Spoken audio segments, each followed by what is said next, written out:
आप सभी लोग का इस क्लास में बहुत बहुत स्वागत है। और आज हम मिल चुके हैं फिर अगले नई वीडियो के साथ। और इसमें आज हम पढ़ेंगे लेक्चर में मादा जनन तंत्र, फीमेल रिप्रोडक्टिव सिस्टम। तो आप ध्यान देंगे कि आप हाई स्कूल के अकॉर्डिंग में जितने भी इसमें आपको चाहिए उतने कंटेंट आपको यहाँ पर मिलेगा और विधिवत तरीके से इसको बहुत ही स्मूथली और इजी वे में आप इसको लिख सकेंगे, बिल्कुल आप ही बहुत कुछ ही मिनटों में। और यदि आपने इसमें नर जनन तंत्र नहीं देखा है तो नर जनन तंत्र का हमने इसको अपलोड कर दिया है, आप नर जनन तंत्र के बारे में भी पढ़ सकते हैं। तो बहुत ही बेहतर के तरीके से था आप इसको, और ये हर बार परीक्षा में, बोर्ड परीक्षा में पूछा जाता है। इस पेपर में नहीं तो उस पेपर में आ जाता है, कहीं अलग किसी अन्य जिले के पेपर में आता है। तो ये परीक्षा के दृष्टि से 5 नंबर का बिल्कुल फिक्स क्वेश्चन है और ये हर बार आ रहा है, चाहे नर जनन तंत्र या मादा जनन तंत्र। तो हमको बहुत ही महत्वपूर्ण तरीके से पूरे के पूरे एक चैप्टर का ये सार है, ये आपका फिगर। तो इस फिगर को हम सही तरीके से पढ़ेंगे। फिगर को आप लर्न करने के बहुत इजी वे में फिगर बनाएंगे आप, ताकि आपको आसानी से आप परीक्षा में इसको ड्रा कर पाए। चलिए इसमें देखते हैं। पहला आपका इसमें दिया हुआ है अंडाशय। तो अंडाशय के बारे में पढ़ते हैं। ये जो फिगर आपका है नंबर 1 पे है अंडाशय। जो इसमें मुख्य मुख्य अंग हैं उन्हीं के बारे में हम पढ़ेंगे। अंडाशय, तो अंडाशय में आपका आता है ओवरी, इसको जो हम कहते हैं इंग्लिश में कहते हैं ओवरी। अब ओवरी क्या है, तो देखिए कि जो मादा जनन तंत्र किसी भी स्त्री में कि उधर गुहा भाग में एक जोड़ी जो होता है वो अंडाशय पाया जाता है। क्या पाया जाता है? एक जोड़ी अंडाशय पाया जाता है। आप देख सकते हैं एक अंडाशय इधर है और एक अंडाशय इधर है। ये वृक्क के थोड़ा नीचे पाया जाता है। क्या होता है? वृक्क के नीचे पाया जाता है। तो अंडाशय जो होता है ये स्त्री में एक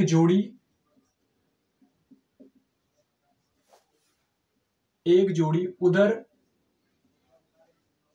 गुहा भाग में पाया जाता है। भाग में पाया जाता है। नियर अबाउट ये 10 सेंटीमीटर लंबा होता है ना। तो ये अंडाशय में पाया जाता है, इसकी लेयर्स होती हैं, इसमें होती है। तो और इसी के भीतर हमारे क्या होते हैं? अंडाणु होते हैं। फिर अंडाशय से जुड़ा हुआ एक पार्ट होता है जिसको हम यहाँ पर पूरी लाइन को कहते हैं फैलोपियन ट्यूब, या इसको हिंदी में कहते हैं अंडवाहिनी।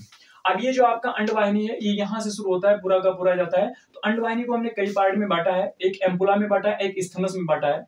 तो एम्पुला संकीर्णस्थ इसको कहते हैं, यानी संकीर्ण भाग होता है, और एम्पुला जो होता है एक चौड़ा हुआ भाग होता है। ये पूरा का पूरा भाग चौड़ा होता है। इसमें फिगर में थोड़ा हो गया है।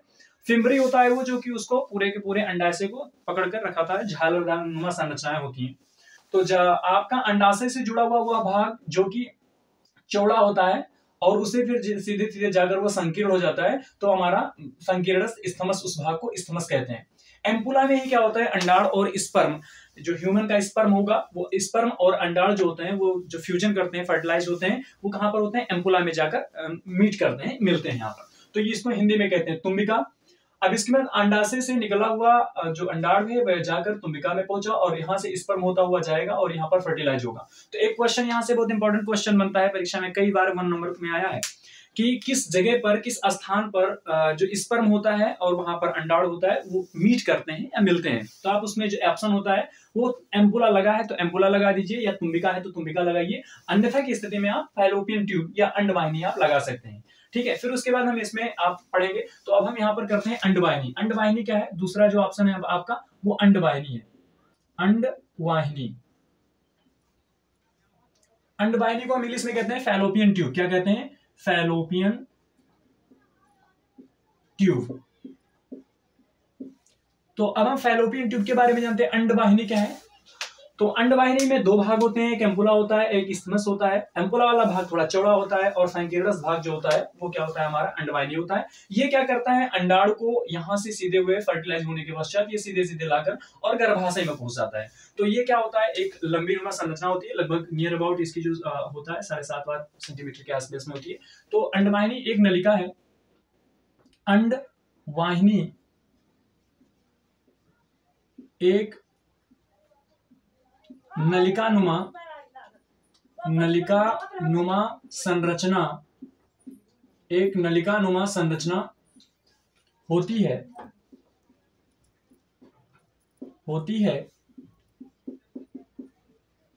जो कि अंडाशय से जुड़ी होती है। इसमें 2 भाग पाए जाते हैं, एक हमारा एम्पुला होता है और एक हमारा क्या होता है? स्थमस होता है। फिर उसके बाद हमारा इस फिम्बरी के बाद हमारा जो ये अंडवाहिनी होती है, अंडवाहिनी की तुम्बिका और इस्थमस, ये दोनों पार्ट मिलाकर, सीधे सीधे पार्ट मिलाकर हमारा तीसरा जो बनाते हैं, यानी वो हमारा गर्भाशय होता है। क्या होता है? गर्भाशय। तो इसको गर्भाशय,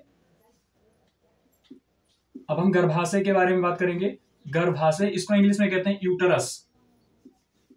अब गर्भाशय क्या है? तो जो गर्भाशय होता है वो मुख्यतः आपके अंडवाहिनी का एक पार्ट होता है, जो कि वहां पर सीधे सीधे आके क्या हो जाता है? चौड़ा हो जाता है। तो ये आपका है गर्भाशय। गर्भाशय में ये क्या होता है? जो जाइगोट यहाँ पर होता है वो आकर यहाँ पर क्या होता है? फिक्स हो जाता है। तो गर्भाशय में ही बेबी का पोषण होता है, न्यूट्रिशन होता है। बेबी अपना फीटस जो होता है, फीटस मतलब जो नवजात जो अभी तुरंत फर्टिलाइजेशन हुआ उसको फीटस कहते हैं उस वक्त। तो फीटस में धीरे धीरे क्या करता है? डेवलपमेंट करता है। और यूटेरस में क्या करती है? इसमें गर्भब्रेड होता है, उसी में पलती बढ़ती है। तो यूट्रस क्या होती है? यूट्रस जो होता है उसकी पूरी साइज हम देखना चाहें तो यूट्रस एक थैलीनुमा संरचना होती है। हम लिख सकते हैं गर्भाशय, गर्भाशय एक थैलीनुमा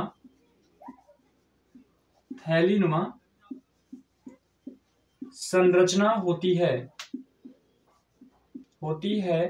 जो अंडवाहिनी, जो कि अंडवाहिनी से जुड़ी होती है। अंडवाहिनी से जुड़ी होती है। क्या होगा? ये अंडवाहिनी से जुड़ी हुई होती है। और अगला पॉइंट लिखेंगे, इसकी लंबाई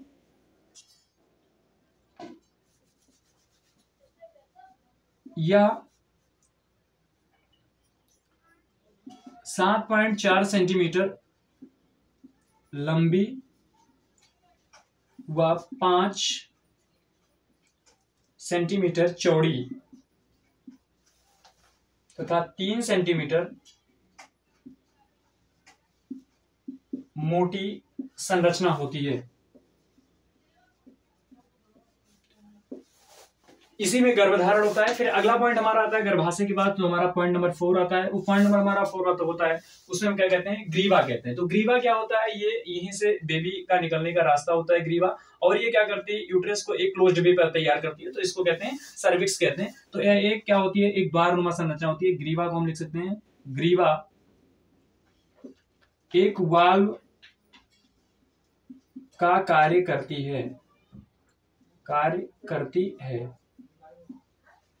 फिर अगला इसमें पॉइंट जो हमारा आता है ग्रीवा के बाद जो हमारा आता है, अच्छा इसमें देखेंगे अंडाशय है। तो हम गर्भाशय की बात करें तो गर्भाशय में 3 पार्ट होते हैं। गर्भाशय में कितने पार्ट होते हैं? 3 पार्ट होते हैं। पहला होता है आपका एंडोमेट्रियम, दूसरा होता है मायोमेट्रियम और तीसरा होता है पेरीमेट्रियम। तो ये जो बाहर वाला लेयर है इसको कहते हैं पेरीमेट्रियम। बीच वाला जो भाग है, ये वाला भाग है जो, इसको कहते हैं मायोमेट्रियम कहते हैं। इस भाग को हम क्या कहते हैं? मायोमेट्रियम कहते हैं।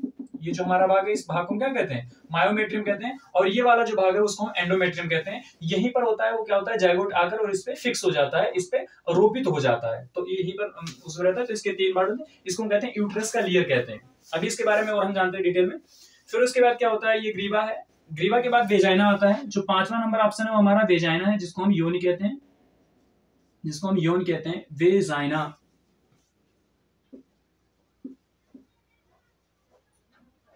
वजाइना होता है। वजाइना के बाद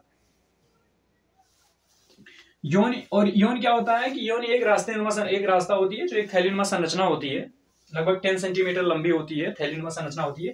यहीं से क्या होता है? हमारे जो भी मासिक चक्र होती हैं स्त्रियों में, मासिक चक्र का जो द्वार होता है उससे जो अपशिष्ट पदार्थ होता है वो निकलने का जो तरीका होता है वो इधर से निकलता है।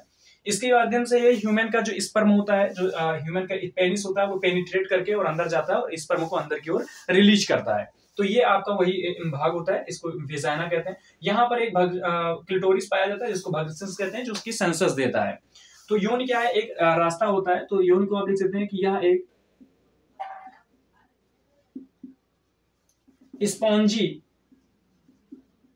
स्पॉन्जी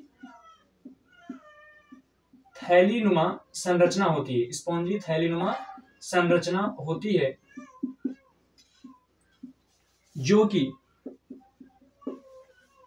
जो कि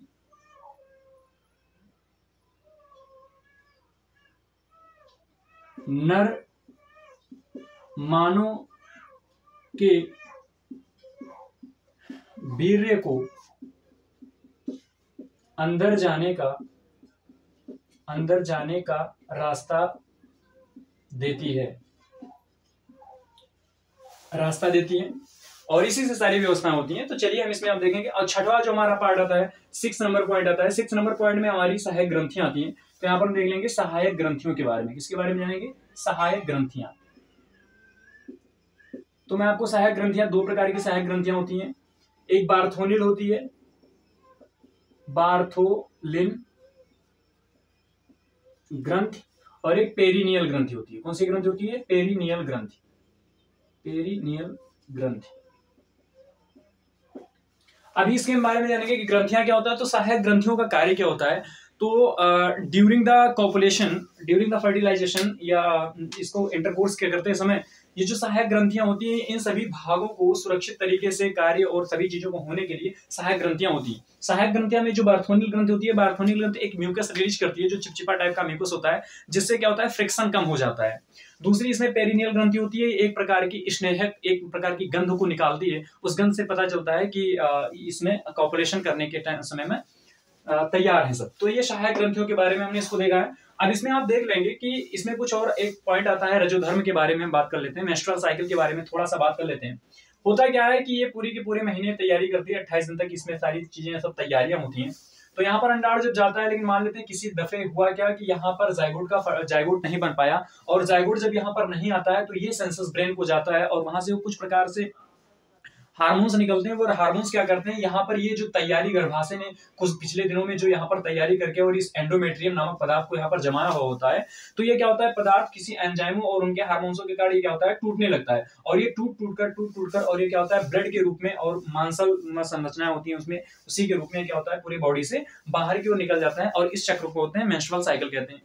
तो इस मेंस्ट्रुअल साइकिल के बारे में हमने जाना है। तो एक डाटा के मुताबिक जो मेंस्ट्रुअल साइकिल होती है, महिलाओं की अपनी पूरे जितने भी वो उम्र जीती है, उस उम्र में वो 7 वर्ष इस मेंस्ट्रुअल साइकिल में रहती है।